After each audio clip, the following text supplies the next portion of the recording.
오늘의 말씀은 창세기 13장 4절. 그가 처음으로 단을 쌓은 곳이라. 그가 거기서 여호와의 이름을 불렀더라.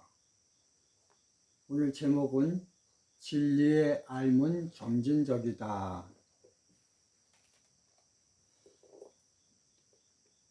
하나님에 대해 알아가는 과정은 처음부터 완벽하게 안 다음 시작하는 것이 아니라 점진적으로 하나님은 자신의 계획을 저에게 알려주고 있습니다. 잠언서 4장 18절에 보면 의인의 길은 돋는 햇빛 같아서 점점 빛나서 원만한 관명에 이르거니와, 처음부터 확 밝으면 눈이 부셔서 오히려 보지 못합니다. 처음엔 약한 빛이, 그리고 점점 더 시간이 지나가서 나중엔 정오의 밝은 빛처럼 됩니다. 진리에 대한 우리의 깨달음도 마찬가지입니다. 처음부터 전체를 다 깨닫는 것이 아니라 한 계단 한 계단씩 올라가듯 우리의 깨달음도 시간이 가면서 깊이 깨닫게 됩니다. 아브라함도 마찬가지였습니다. 처음엔 왜 가나안 땅을 가야 하는지 알지 못하였습니다. 하나님께서 가라고 하시니 믿음으로 갔습니다. 그런데 이런 엄청난 결정을 하기 위해서는 이런 것보다 더 큰 자신만의 바람이 있어야 됩니다. 그것이 바로 창세기 11장 30절, 사례는 잉태하지 못함으로 자식이 없었더라 에서부터 시작이 되는 것입니다. 그 당시 사회에서는 결혼한 후 자식이 없다는 것은 가장 큰 수치였습니다. 그래서 하나님은 의도적으로 아브라함의 부부에게 자식을 낳지 못하게 하심으로 그들 부부의 최대 소망이 생기게 하고, 하나님이 그 부부의 최대 소망을 들어주신다는 조건으로 본토 친척을 떠나 가나안으로 가게 한 것입니다. 처음 아브라함과 사레는 가나안 땅에 대해 그닥 기대감이나 바람은 없었습니다. 오직 그들에게 있어서의 바람은 자식을 갖는 것이었습니다. 그들 부부와 달리 여호와 하나님은 계속해서 가나안 땅을 주시겠다고 말씀을 하고 계십니다. 그렇기 때문에 어쩌면 여호와 하나님과 아브라함 부부는 처음에는 동문서답하는 것 같았습니다. 그것은 여호와 하나님은 가나안 땅 이야기를 하시고 아브라함 부부는 자식만 요구하였습니다. 창세기 13장 14절과 17절을 보면 여호와께서 아브라함에게 이르시되 너는 눈을 들어 내 있는 곳에서 동서남북을 바라보라. 너는 일어나 그 땅을 종과 행으로 행하여 보라. 내가 그것을 내게 주리라. 하나님이 아무리 아브라함에게 땅을 주신다고 하였을지라도 사실 아브라함에게 있어서 그 제안은 탐탁하지 않았습니다. 그래서 아브라함은 롯에게 창세기 13장 9절에 내 앞에 온 땅이 있지 아니하냐, 나를 떠나라. 내가 좌하면 나는 우하고 내가 우하면 나 좌하리라. 내 앞에 온 땅은 롯이 가질 땅이 아닙니다. 그 땅은 여호와 하나님이 아브라함에게 주신 몫입니다. 그러나 아브라함에게 있어서 최대의 주 관심사는 아들이지 땅이 아니었습니다. 그래서 롯에게 주었습니다. 좌하면 좌도 주고 우하면 우도 준다는 것입니다. 그래서 아브라함은 계속해서 하나님께 창세기 15장 2절에 아브라함이 가로되 주 여호와여 무엇을 내게 주시리이까? 땅이 아닙니다. 나는 무자하오니 나의 상속자는 이 다메섹 엘리에셀이니이다 라고 얘기를 하는 것입니다. 땅은 필요 없습니다. 내게 필요한 것은 자식입니다. 하나님이 주시겠다고 하시곤 약속을 안 지키시니 이제 종 다메섹 엘리에서를 내 자식으로 삼겠습니다 라고 한 것입니다. 근데 하나님이 이것도 안 된다고 하니까 결국 아브라함은 하갈에게서 이스마엘을 낳아 자기 자식이라고 할 정도가 된 것입니다. 이러한 아브라함의 심리를 잘 아신 하나님께서는 땅만 이야기하는 것이 아니라 땅과 자식을 연계하여 아브라함에게 말씀하고 있습니다. 창세기 10장 19절을 보면 보이는 땅을 내가 너와 내 자손에게 주리니 하면서 땅과 자식하고 연결시키는 것입니다. 이러한 기초적 관계 속에서 하나님은 아브라함에게 당신이 아브라함 너를 얼마나 사랑하는지에 대해 점진적으로 조금씩 알려주고 계셨습니다. 그래서 처음엔 계시로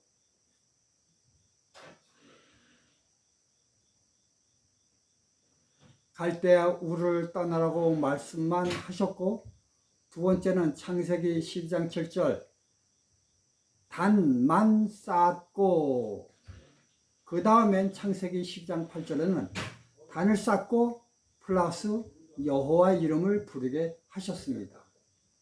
그리고 창세기 13장 4절에 그가 처음으로 단을 쌓은 곳이라 그가 거기서 여호와의 이름을 불렀더라.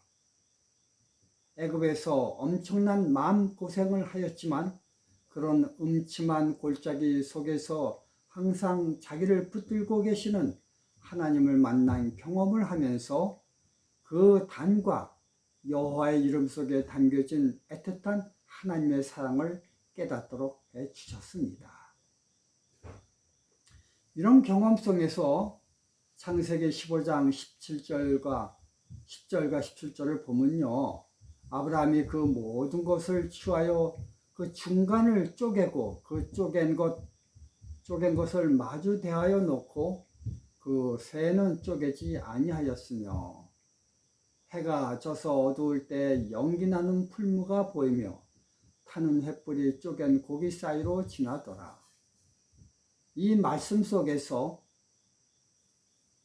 우리는 아브라함이 쌓은 단에서 짐승들을 죽여 약속을 하는 의식을 더 첨가하여 단 위의 약속인 구속사는 죽음으로 체결됨을 알려주고 있습니다. 그리고 창세기 22장 2절에 여호와께서 가라사대 내 아들 내 사랑하는 독자 이삭을 데리고 모리아 땅으로 가서 내가 내게 지시하는 한 산 거기서 그를 번제로 드리라고 하였습니다. 목숨보다 더 소중한 그 아들을 단 위에서 죽이라고 한 것입니다. 단의 존재 이유가 죽음을 위하여 존재됨을 그제서야 세세히 알려주셨던 것입니다. 하나님과의 약속을 지키기 위해 아브라함은 심장이 파열되고 온 몸에 뼈가 녹는 경험을 해야 됩니다. 창세기 22장 9절, 10절, 12절을 보면요, 그 아들 이삭을 결박하여 단 나무 위에 놓고 손을 내밀어 칼을 잡고 그 아들을 잡으려 하더니 사자가 가라사대 그 아이에게 손을 대지 말라, 아무 일도 하지 말라. 여기서 우리는요, 행동적으로 아들이 죽지는 않았지만 아브라함은 정신적으로 그 마음속엔 벌써 아들은 죽었습니다. 이러한 충성된 믿음을 통하여 내가 이제야 내가 하나님을 경외하는 줄을 아노라. 사실은요, 이 성경 내용은 이렇게 써야 됩니다. 내가 이제야 하나님을 경외하는 줄을 알았다. 하나님이 안 것이 아니라 아브라함이 비로소 구속의 경륜이 무엇인지를 깨달았다라는 것입니다. 이렇게 깨닫자 13절 아브라함이 가서 수 양을 가져다가 아들을 대신하여 번제로 드렸더라. 이게 사실 결혼입니다. 대속 번제, 나를 대신해서 내 아들을 대신해서 돌아가신 예수님, 이것을 깨닫게 하기 위하여 그 긴 과정을 겪게 한 것입니다. 아브라함의 아들 이삭을 대신하여 죽은 하나님의 아들 예수 그리스도를 알게 하는 구속사를 아브라함은 자기의 아들을 죽이는 경험을 통해 비로소 체험적으로 알게 된 것입니다. 이러한 체험적으로 아는 경험을 가리켜 요한복음 17장 3절에 영생은 곧 유일하신 참 하나님과 그의 보내신 자 예수 그리스도를 아는 것이니이다 라고 하였습니다. 여기서 아는 것이라는 헬라어는 기노스코입니다. 이것은 알기는 알되 아브라함처럼 경험적으로 아는 것을 말하고 있습니다. 이러한 알물 깨닫는 것이 바로 영생인 것입니다. 하나님께서는 이처럼 아브라함에게 깊고 깊은 진리를 깨닫게 하기 위하여 점진적으로 한 계단 한 계단씩 알려주셨습니다. 단번에 알려주실 것이 아니었습니다. 단번에 알면 그것이 너무 과해 기절해 버립니다. 그래서 한 계단씩 한 계단씩 하나님은 아브라함에게 천천히 알려주신 것입니다. 아브라함의 경험은 우리의 경험과 똑같습니다. 우리도 마찬가지입니다. 진리를 깨닫되 조금씩 점진적으로 깨닫고 깊어지는 것입니다.